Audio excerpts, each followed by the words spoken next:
52 कोटीच्या उपसूचना या महासभा आणि मान्य स्थायी समिती यांना डावलून थेट पद्धतीनं अकाउंट विभागामध्ये देण्यात आल्या आणि त्या उपसूचना ह्या दर आणि घट आणि वाढ या अशा प्रकारच्या होत्या।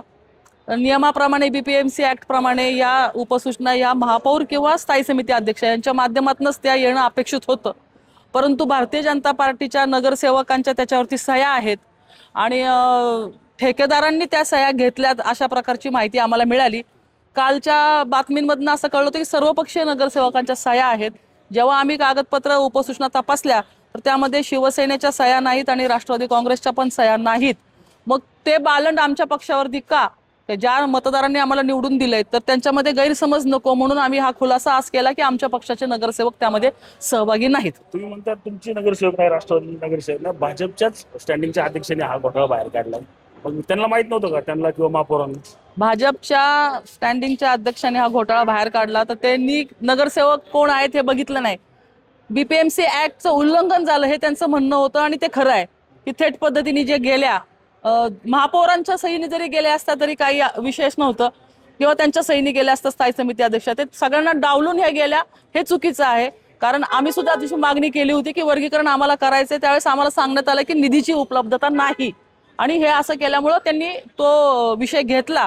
त्यांना त्यावेळेस माहिती नव्हतं की कुठले नगरसेवक आहेत किंवा नाही, त्यांनी आपलं मोगम सांगितलं की सर्व पक्षी आहेत, पण तो खुलासा आम्हाला करणं गरजेचं वाटलं। सगळ्यात महत्त्वाचा एक प्रश्न उपस्थित होता की या घोटाळ्यामागे नेमकं कोण आहे, कुठला ठेकेदार आहे आणि एक प्रशासकीय अधिकारी असल्याचं देखील म्हटलं जातं, नेमकं कोण आहेत ते? मी आता महानगरपालिकेमध्ये आल्यानंतर मला उडत उडत कळलं की धनेश्वर बिल्डर जे बहुचर्चित आहेत त्यांची बिलं आहेत आणि भोसरी विधानसभा मतदारसंघातली बिलं जास्त प्रमाणात आहेत आणि या सह्या पण बहुतांशी आहेत त्या मतदारसंघातल्या।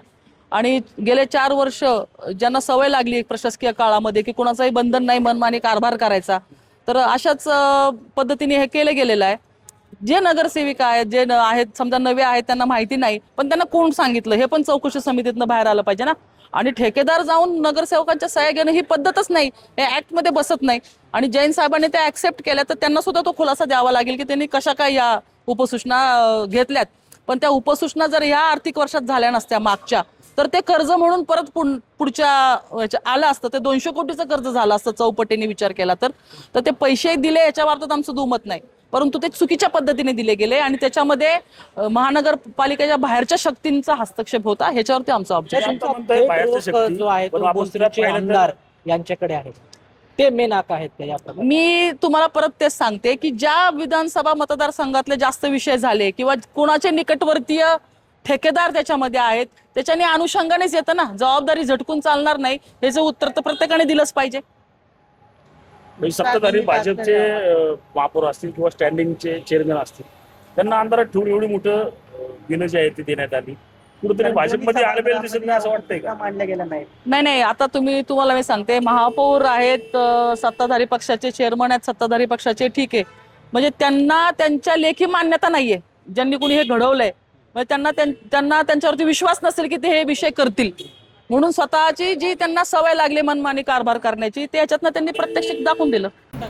नाही आता मला नव्याने ग्रुप करायचं आहे, खरं सांगते, का जुने लोक आहेत ना त्यांच्या नावावर वेगळं हे आहे, निरोप नाही मिळाला हे मला सांगा। सॉरी परत नाही होणार, मी तुम्हाला त्याच्यात ऍड करते। तुम्हाला मिळाली का प्रश्न? घेतली मी, पण तुम्ही हे घ्या ना व्हिडिओ, म्हणजे मला जे फोनवर बोललं ते सांगेल मी तुम्हाला।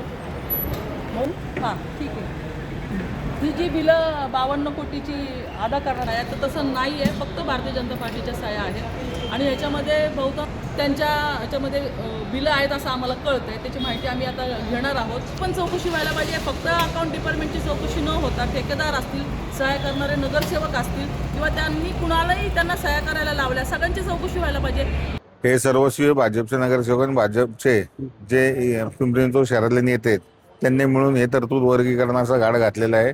यांनी उपसूचना बोगस देऊन जे बजेट लॉक केलेलं आहे त्या उपसूचना घेऊन तरतूद वर्गीकरण करून जे जवळचे ठेकेदार नातेवाईक असतील, जवळचे ठेकेदार असतील, जे यांची लागे बांधे आहेत त्यांची बिलं अदा करण्यात आलेली आहे।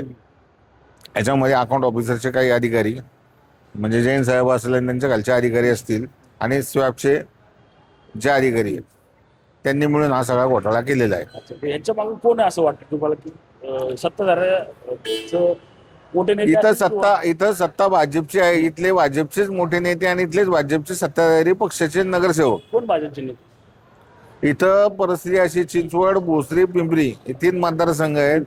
पिंपरीमध्ये अण्णा बनसोडे राष्ट्रवादीचे उपाध्यक्ष आहेत, विधानसभेचे उपाध्यक्ष अण्णा बनसोडे राष्ट्रवादीचे आहेत. चिंचवडमध्ये भाजपचे आहेत आणि भोसरीमध्ये पण भाजपचेच आमदार आहेत.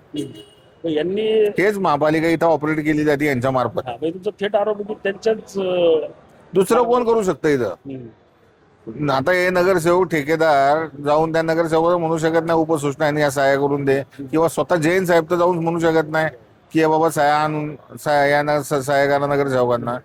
यांना वरनं आदेश आला आणि ते आदेशाप्रमाणे वागले गेलेले आणि त्या पद्धतीप्रमाणे ते काम झालेलं आहे.